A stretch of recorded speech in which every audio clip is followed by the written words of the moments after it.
Bonjour et bienvenue dans cette nouvelle vidéo consacrée à la gestion des journaux et à vos notes personnelles.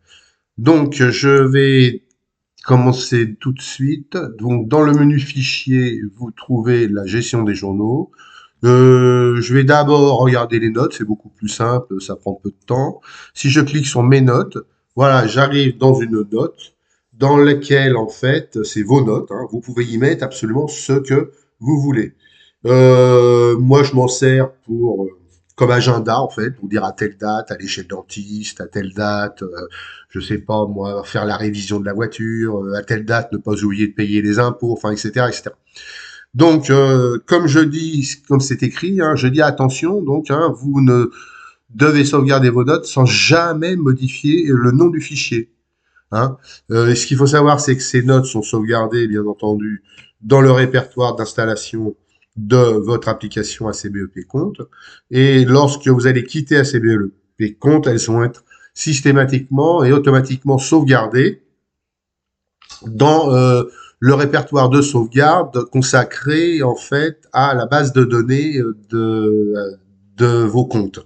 Bon, c'est complètement transparent. L'intérêt, c'est que si vous avez, comment dire, initialisé, comment dire, configuré vos sauvegardes sur une clé, par exemple USB, l'intérêt de ça, c'est qu'en fait, vos notes seront sauvegardées. C'est un fichier texte tout à fait courant. Elles seront sauvegardées. C'est quand même un avantage. Hein. Donc, quand on sait qu'aujourd'hui, si le PC tombe en panne, la plupart du temps, on perd nos petites notes personnelles. Voilà. Ensuite, fichier. On va donc étudier maintenant la gestion des journaux. Donc ça, c'est beaucoup plus complexe, la gestion des journaux. Je vais prendre une opération très petite, quelque chose de significatif.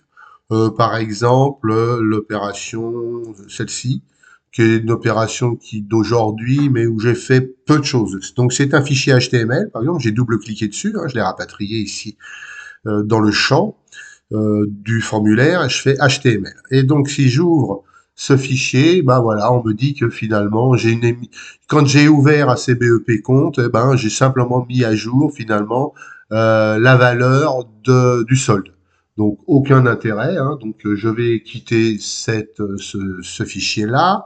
Je vais prendre le fichier d'avant qui me paraît plus gros, voilà, HTML, où là j'ai fait beaucoup plus de choses. Alors vous voyez, par exemple, c'était le 26 mars à 10h14.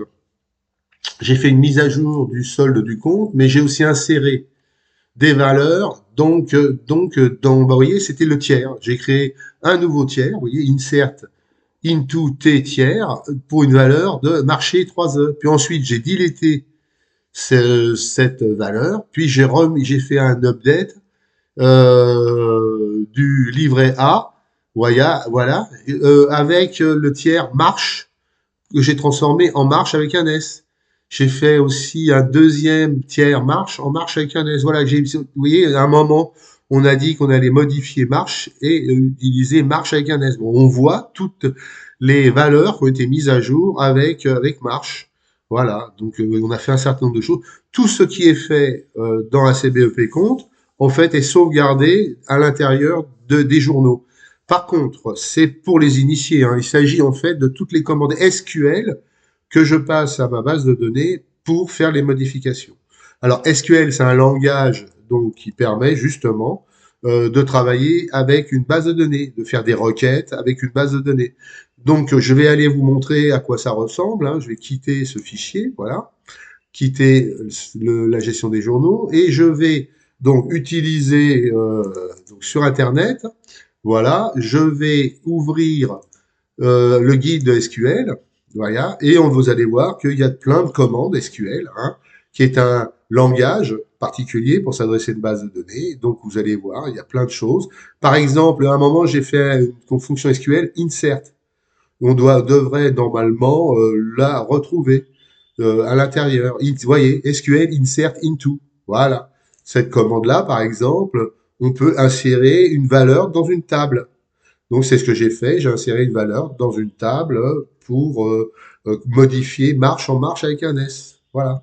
Donc, si vous voulez vous amuser à comprendre toutes les commandes SQL que j'utilise pour gérer ma base de données, voire même apprendre, hein, eh bien, je vous laisse découvrir tout ça dans la gestion des bases et dans les fichiers.